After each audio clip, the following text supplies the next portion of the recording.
আমি এ প্রসঙ্গে কারোর নাম না নিয়ে বলবো, যেমন কুকুর তেমন মুগুর। বাংলায় একটা কথা আছে, বাংলায় একটা প্রবাদ আছে, যেমন কুকুর তেমন মুগুর। আমি কারোর নাম নিচ্ছি না এক্ষেত্রে। সুতরাং যে যেমন মানুষ তাকে তেমনভাবে যোগ্যতার ভিত্তিতে তার সঙ্গে তেমন ব্যবহার করেছে। মমতা বন্দ্যোপাধ্যায়ের রাজনৈতিক ইতিহাসটা যদি আমরা দেখি, মমতা বন্দ্যোপাধ্যায়ের তৃণমূল কংগ্রেস দলটার যে প্রতিষ্ঠাতা হওয়ার পর থেকে আজকের দিন পর্যন্ত যদি আমরা ইতিহাসটা কেটে দেখি, যদি আমরা তৃণমূল কংগ্রেসের রাজনৈতিক ইতিহাসের পাতাগুলো উল্টে পাল্টে দেখি, আমাদের তো বয়সটা খুব অল্প, যারা আমাদের থেকে সিনিয়র তারা আরও বেশি ভালো বলতে পারবেন, তবু যতটুকু পড়েছি পত্রপত্রিকায়, যতটুকু জেনেছি সিনিয়রদের কাছ থেকে। সুতরাং মমতা বন্দ্যোপাধ্যায়ের রাজনৈতিক জীবনের ইতিহাসটা হচ্ছে এমনই, যাদের দ্বারা, যাদের প্রত্যক্ষ পরোক্ষ সহযোগিতা নিয়ে তৃণমূল কংগ্রেস দলটা প্রতিষ্ঠাতা হয়েছিল বা প্রতিষ্ঠা পেয়েছিল, সেই মানুষগুলোকে পরবর্তীকালে উনি ল্যাং মেরে সরিয়ে দিয়েছেন। তার কারণটা কি? উনি ওনার ভাইপো অভিষেক বন্দ্যোপাধ্যায়কে তৃণমূল কংগ্রেসের মূল মাথাতে আনার চেষ্টা করছেন। সৌগত রায় থেকে শুরু করে, প্রবীণ যারা যারা নেতা ছিলেন, মুকুল রায় থেকে শুরু করে, সোনালী গুহ থেকে শুরু করে, তারা এখন কান্না করছে। সোনালী গুহ তো প্রতিদিন সকালবেলা, সন্ধ্যাবেলা, দুপুরবেলা, বিকালবেলা খাওয়ার থেকে বেশি কান্নাকাটি করছেন। সুতরাং যাদের দ্বারা, যাদের নেতৃত্বে, যাদের সহযোগিতা নিয়ে তৃণমূল কংগ্রেস দলটা প্রতিষ্ঠা পেয়েছিল, যাদের প্রত্যক্ষ এবং পরোক্ষ সহযোগিতা নিয়ে মমতা বন্দ্যোপাধ্যায় হয়েছিলেন, সেই সমস্ত ব্যক্তি এবং ব্যক্তিত্বগুলোকে তৃণমূল কংগ্রেসের নেত্রী মমতা বন্দ্যোপাধ্যায় ল্যাং মেরে সরিয়ে দিয়েছেন। এটা মমতা বন্দ্যোপাধ্যায়ের রাজনৈতিক জীবনের চিরাচরিত একটা ঐতিহ্য। সুতরাং কাসেম সিদ্দিকী সেই ধারায় অব্যাহত রাখছেন। কাসেম সিদ্দিকী এখন নবতম সংযোজন। আমি আবারও কারোর নাম না নিয়ে বলছি, যেমন কুকুর তেমন মুগুর। সুতরাং কুকুরকে জব্দ করতে গেলে যেমন মুগুরের প্রয়োজন হয়, এক্ষেত্রে তেমন মুগুরই ব্যবহার করেছেন একজন মহিলা। আর যাকে কুকুর হিসেবে ভাবা হচ্ছে, প্রবাদটা যার জন্য বলা হলো, নাম তো আপনারা বুঝতেই পারছেন কাকে বলার চেষ্টা করছি, আমি কারো সরাসরি নাম নেব না, নিচ্ছি না। সুতরাং মমতা বন্দ্যোপাধ্যায়ের স্বভাব, মমতা বন্দ্যোপাধ্যায়ের রাজনৈতিক যে একটা ইতিহাস, মমতা বন্দ্যোপাধ্যায়ের রাজনৈতিক জীবনের যে একটা অতীতের যে ঘটনাচক্র, এইগুলো থেকে সেটাই প্রমাণ হয় যে তৃণমূল কংগ্রেস যাদের ঘাড়ে ভর করে, যাদের মাথার ওপর বেল ভেঙে তৃণমূল কংগ্রেস দলটা প্রতিষ্ঠা পেয়েছিলেন, মমতা বন্দ্যোপাধ্যায় হয়েছিলেন, মমতা বন্দ্যোপাধ্যায় আজকে মুখ্যমন্ত্রী মমতা বন্দ্যোপাধ্যায় হয়েছেন, সেই সমস্ত ব্যক্তিগুলোর নামও যদি মমতা বন্দ্যোপাধ্যায়কে জিজ্ঞাসা করা হয়, হয়তো সেই নামগুলোকে মমতা বন্দ্যোপাধ্যায় ভুলে যাওয়ার চেষ্টা করবেন বা ভুলে যাওয়ার অভিনয় করবেন। ওই ব্যক্তিটাই এরকম। আপনি যে হিসেবটা বললেন, সেই হিসেবটা কি কাসেম সিদ্দিকী জানতেন না? কাসেম সিদ্দিকী এতদিন পর্যন্ত পেছনে একটা পীরজাদাদের স্ট্যাম্প মেরে নিয়ে বাংলার মুসলমান, বিশেষ করে উত্তর 24 পরগনা, দক্ষিণ 24 পরগনা, এই সমস্ত কয়েকটা জেলা, হাওড়া, হুগলি, এই কয়েকটা জেলার মুসলমান সম্প্রদায়ভুক্ত কিছু মানুষজনকে কাসেম সিদ্দিকী পেছনে একটা পীরজাদা স্ট্যাম্প মেরে নিয়ে মানুষকে একটা ভুল বুঝিয়ে বিভ্রান্ত করে মাথায় একটা বেল ভেঙে খাওয়ার চেষ্টা করেছিলেন। সেই কাসেম সিদ্দিকীকে মমতা বন্দ্যোপাধ্যায় মনে করেছিলেন যে হয়তো যদি আমি আমাদের দলে নেই তাহলে হয়তো কিছু হতে পারেন, বা আপনার কাসেম সিদ্দিকী যেভাবে একটু গরম কথা কদিন বলছিলেন, মমতা বন্দ্যোপাধ্যায় সেই গরম কথাবার্তাগুলো থেকে বন্ধ করার জন্য একটা টোপ দেওয়া হলো। আসলে মমতা বন্দ্যোপাধ্যায় খুব ভালো করেই জানতেন যে কাসেম সিদ্দিকীদের মতো ব্যক্তিত্বরা, তোহা সিদ্দিকীদের মতো ব্যক্তিত্বরা আসলে পদের লোভী, ক্ষমতার লোভী। একটা পদ দিয়ে দেবো তাহলে ওদের মুখগুলো বন্ধ হয়ে যাবে। ওদের মুখগুলোকে বন্ধ করার জন্য একটা পদ ছুড়ে দাও, পদ দিয়ে একটা দুর্বল করে ঠুটো জগন্নাথ করে বসিয়ে রাখা হয়। আমরা গতকালকে দেখলাম জলপাইগুড়ির বিজেপির সাংসদ জন বার্লা, প্রাক্তন সাংসদ, তিনি তৃণমূল কংগ্রেসে যোগদান করেছিলেন, প্রাক্তন মন্ত্রীও ছিলেন, কেন্দ্রের প্রতিমন্ত্রী ছিলেন। সেই জন বার্লাকে আমরা দেখলাম যে মঞ্চের শেষ অংশে দাঁড়িয়ে মমতা বন্দ্যোপাধ্যায়, অভিষেক বন্দ্যোপাধ্যায় বক্তব্য শুনছেন। আমি সেই বিষয়ে ঢুকছি না। তৃণমূল কংগ্রেসের কে দাঁড়াবেন, কে বসবেন, কে শুয়ে থাকবেন, সে বিষয়ে আমি যাচ্ছি না।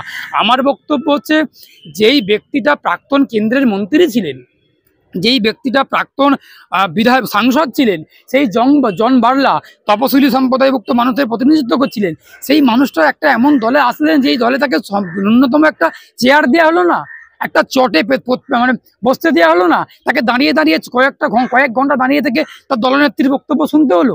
এটা লজ্জা। যে সমস্ত মানুষগুলো যদি লজ্জা থাকতো, ওরা কালকেই তৃণমূল কংগ্রেস দলটা ছেড়ে দিয়ে আপনার সব কাসেম সিদ্দিকী থেকে শুরু করে, জন বাল্লা থেকে শুরু করে, ওরা গতকালকেই 21শে জুলাই মঞ্চ থেকে বেরিয়েই তৃণমূল কংগ্রেস দলটা পরিত্যাগ করতে পারতে।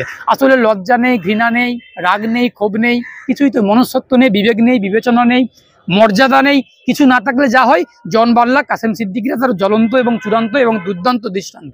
আপনি কাসেম সিদ্দিকের সঙ্গে যে তোয়া সিদ্দিকের নাম বললেন, তোয়া সিদ্দিকী তৃণমূল দল প্রতিষ্ঠিত হওয়ার একই গোয়াল ঘরের গরু। যতটুকু প্রভাব ছিলেন উনি মাননীয়ার কাছে যে কোনো সময় এমপি বা এমএলএ টিকিট নিয়ে নিতে পারতেন, কিংবা তৃণমূলের উনি কথা বলতেন, কিন্তু কোনো সময় তিনি পদের জন্য দরখাস্ত বা পদ চেয়েছে বলে আমার জানা। আপনারা সাংবাদিকতা করেন, আপনারা আরো বেশি ভালো জানবেন, কারণ আপনারা একদম তৃণমূল স্তরে তথ্য অনুসন্ধান করেন। তোহা সিদ্দিকীর আমরা যদি ইতিহাসটা দেখি, তোহা সিদ্দিকী মমতা বন্দ্যোপাধ্যায় যখন কেন্দ্রের রেলমন্ত্রী ছিলেন, ইউপিএ 1 সরকার বা 2 সরকারের সময় যখন উনি রেলমন্ত্রী ছিলেন, তখন তোহা সিদ্দিকী একটা খুব বড় দায়িত্ববান গুরুত্বপূর্ণ পদে উনি পদাধিকারী ব্যক্তি ছিলেন। ওনাকে তৃণমূল কংগ্রেসের নেত্রী রেলমন্ত্রী মমতা বন্দ্যোপাধ্যায় একটা মনোনীত পদ, কোনো রকম ইলেক্টেড নাই, সিলেক্টেড পদে, একটা মনোনীত পদে ওনাকে মনোনীত করেছিলেন, মনোনয়ন দিয়েছিলেন।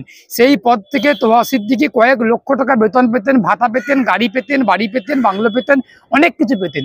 সুতরাং আমি বলেছিলাম পদের লোভী, ক্ষমতার লোভী, শুধুমাত্র পদ মানে রাজনৈতিক পদ, পদ মানে সাধারণ সম্পাদক, পদ মানে এমএলএ, পদ মানে এমপি, তা কিন্তু নয়। অনেক কিছু পদ রয়েছে যেগুলো অরাজনৈতিক পদ, যেগুলো সাংবিধানিক পদ, সেই পদগুলোকে মনোনীত করা হয়। আজকে বিশ্ববিদ্যালয়ের উপাচার্য কি হবেন? মনোনীত পদ।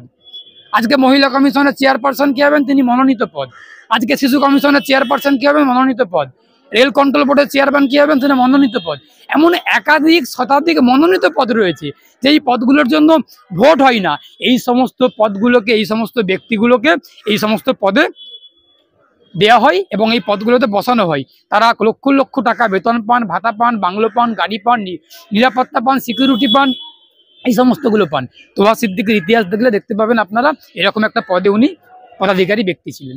কাসেম সিদ্দিকী নিয়ে এত আলোচনা কেন? উনি টুপি না পরলে সমস্যা, মমতা ব্যানার্জি প্রধান না বললে সমস্যা?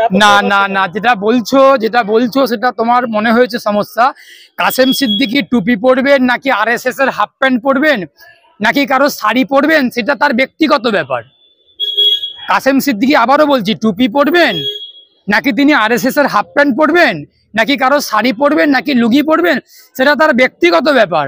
ভারতবর্ষের নাগরিক, প্রত্যেকটা মানুষের অধিকার আছে তিনি কি খাবেন, কোন পোশাক পরবেন, কোথায় যাবেন, কিরকম কথা বলবেন, কোন পেশা অবলম্বন করবেন, তার সম্পূর্ণ ব্যক্তিগত স্বাধীনতা রয়েছে, ব্যক্তি স্বাধীনতা রয়েছে, ব্যক্তি স্বাধিকার রয়েছে, সেই বিষয়ে যাচ্ছি না। কিন্তু কাসেম সিদ্দিকী এতদিন পর্যন্ত বাংলার মুসলমানদের ঘাড়ে বন্দুক রেখে মাথায় বেল ভেঙে, আমি পীরের বংশের ছেলে, আমি পীরজাদা, ফুরফুরার পীরজাদা, আমার দাদু পীর, আমার বাবা পীর, আমার মা পীর, আমার নানা পীর, আমার খালু পীর, আমার খালা পীর, এই সমস্ত বাহানা, চক্রান্ত, ষড়যন্ত্র, মিথ্যা কথা, এই কথাগুলো বলে যখন উনি মাথায় টুপি পরে, জুব্বা পরে পীর সাজার চেষ্টা করেছিলেন, এখন তৃণমূল কংগ্রেস দলে যাওয়ার পরে মাথা থেকে টুপি উড়ে গেল, জুব্বা উড়ে গেল, জিন্সের প্যান্ট পরে, টি শার্ট পরে কদিন পরে ঘুরে বেড়াবেন, পড়তেই পারেন, আমার পতাকে কোনো আপত্তি নেই। আমি অ্যাডভোকেট শেখ বাবুল, আমি একজন আইনজীবী, আমার থাকা উচিত নয়, থাকা কখনো আমি বলবো না এই কথা, কারণ সংবিধান, আইন প্রত্যেককে তার পোশাক পরার অধিকার দিয়েছেন, আমি সেই বিষয়ে যাচ্ছি না। তো আমি বল, কাসেম সিদ্দিকী যখন পেছনে পীরজাদা স্ট্যাম্প নিয়ে মানুষকে বিভ্রান্ত করছিল, আমি পীরজাদা, নিশ্চয়ই ওনার দাদু পীর ছিলেন, তার একটা ইতিহাস রয়েছে, গর্ব রয়েছে, ফুরফুরার একটা ঐতিহ্য রয়েছে, ফুরফুরাকে আমরা সম্মান শ্রদ্ধা করি। কিন্তু এই কাসেম সিদ্দিকী, তোহা সিদ্দিকী, আর একটা সিদ্দিকীর নাম নিয়ে পেছনে পীরজাদার তকমা, সেটা নিয়ে মানুষকে ভুল বোঝাবেন, ভোট নেওয়ার চেষ্টা করবেন, এর বিরোধিতা করবো। উনি বলছিলেন যে আমি 28 বছর জলসা করেছি, মানুষের সেবা করতে পারি। উনি কত বছর জলসা করেছেন, আগামী কত বছর জলসা করবেন, সে বিষয়ে আমি যাচ্ছি না। জলসা তো উনি করতেই পারেন, জলসা করেছেন, করতে পারেন, সেই নিয়ে মানুষের সেবা করতে গেলে উনি অতীতে কত মানুষের সেবা করেছেন সেসব গল্প মানুষ জানেন। একটা ফুরফুরাতে কি একটা খুলেছেন, কি গেলে পরে 700 টাকা 800 টাকা দিয়ে সেখানে ঘর ভাড়া নিয়ে, রুম ভাড়া নিয়ে থাকতে হবে, মোসাফিরখানা। আসলে সবই হচ্ছে লঙ্গরখানা, মোসাফিরখানার নাম দিয়ে টাকা ইনকাম করার একটা কৌশল। কাসেম সিদ্দিকীকে বাংলার মানুষ চিনত, তিনি প্রতিবাদী। তারপর দেখলাম তৃণমূল কংগ্রেসে অন্তর্ভুক্ত হওয়ার পরে তামান্না মারা গেল, তিনি একটি বাক্য খরচা করলেন না, তার চাচি আম্মা অর্থাৎ নওশাদ আব্বাসের মাকে অকথ্য ভাষায় গালাগালি দিলেন, একটা তৃণমূলের পার্টি নেতা, সে বিষয়েও তিনি চুপ মেরে গেলেন। তাহলে তার কি প্রতিবাদী যে সত্তাটা, সেটা কি নিভে গেছে তৃণমূলে ঢোকার পরে? প্রতিবাদী সত্তা কতটা তার মানে বিলিয়ে গেছে বা ধুলোয় মিশিয়ে গেছে সেটা বলবো না, উনি তো কোনো কালেই প্রতিবাদী ছিলেন না। প্রতিবাদী সত্তাটা ওনার গেছেন নাকি বলতে পারবো না, কিন্তু মনুষ্যত্বটা চলে গেছে, এটা বলতে পারি। কাসেম সিদ্দিকী কোনোদিনই প্রতিবাদী ছিলেন না। প্রতিবাদ যতটুকু করতেন, লোক দেখানো বলতেন, সমস্তটাই উনি মানে ক্ষমতার লোভে করতেন, ক্ষমতা নেওয়ার জন্য বা পদের লোভে করতেন। কিন্তু প্রতিবাদী সত্তা কতটা কাছে বলতে পারবো না, কিন্তু মনঃসত্ত্ব পুরোপুরি বিলিয়ে গেছেন। তা না হলে এই সমস্তগুলো হয় না। একটা মহিলাকে নিজের চাচিমাকে, আমি ভুলেই যাই চাচিমা, আমি এর আগের ইন্টারভিউতে আপনাদেরকে বলেছিলাম যে বাংলার, পৃথিবীর, ভারতের সমস্ত মা আমাদের মা, মায়ের বৈশিষ্ট্য মাই হয়। সুতরাং যার মাকেই গালাগালি দেখি না কেন, সবাই তো আমাদের মা, সবাই তো আমাদের বোন। একটা স্পেসিফিক মহিলা, একটা স্পেসিফিক নারী ছাড়া প্রত্যেককে আমরা মা বোন হিসেবে সম্বোধন করতে পারি। যেই স্পেসিফিক নারীটা আমার স্ত্রী হতে পারেন, তাকে বাদ দিয়ে প্রত্যেককেই মা বলতে পারি, বোন বলতে পারি। সুতরাং সেটা ক্ষেত্রে দাঁড়িয়ে কাসেম সিদ্দিকী গালিগালার প্রতিবাদ করছেন না, সমালোচনা করছেন না, নিন্দা করছেন না, কারণ উনি তৃণমূল কংগ্রেসে এসেছেন। এটা বুঝতে হবে, এটা ভাবতে হবে। তৃণমূলের থেকে প্রতিবাদ করব, আবার তৃণমূল করব, এটা তো একসঙ্গে হয় না। একসঙ্গে প্রতিবাদ আর তৃণমূল একসঙ্গে হয় না।